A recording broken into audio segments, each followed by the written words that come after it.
Welcome to Module 2.11, where we explore evidence-based guidelines and how they differ from literature reviews.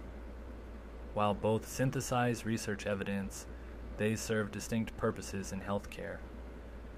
In this module, we'll examine the nature of evidence-based guidelines, compare them with literature reviews, and discuss approaches for evaluating guideline quality. Understanding these distinctions is essential for both consuming and potentially contributing to evidence-based healthcare practices.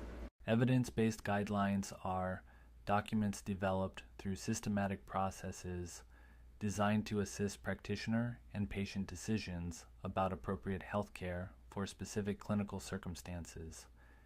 They feature explicit recommendations for practice, often formatted as actionable statements or algorithms.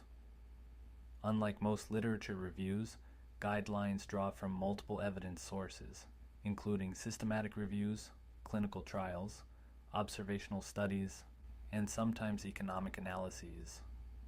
When evidence is limited, guidelines incorporate expert consensus elements through formal processes like Delphi methods. Perhaps most distinctively, guidelines maintain a strong implementation focus, addressing how recommendations can be applied in real-world settings. The development typically involves multidisciplinary teams and follows established methodological frameworks to ensure rigor and relevance. A few key distinctions separate guidelines from literature reviews. Most fundamentally, guidelines provide specific recommendations intended to guide clinical practice, policy, or education. In contrast, reviews synthesize evidence without directives, focusing on what is known rather than what should be done. Guidelines explicitly include feasibility considerations, addressing resource implications, barriers to implementation, and contextual factors that may influence application. The development process also differs in stakeholder involvement. Guidelines typically involve diverse stakeholders, including patients, practitioners, policymakers, and content experts, while reviews may be conducted by researchers alone. Finally, guidelines commonly include implementation tools such as decision algorithms, documentation templates, or quality measures that facilitate adoption. Understanding these differences helps practitioners appropriately apply each resource type.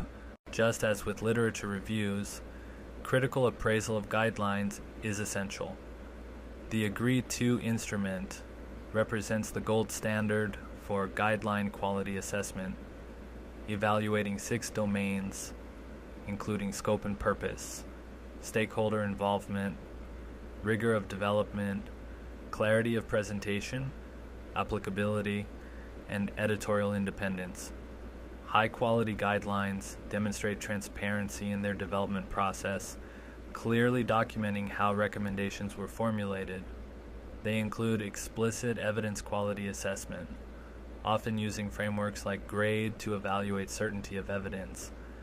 Recommendation strength grading distinguishes between strong and weak recommendations based on evidence quality, balance of benefits and harms, and other considerations.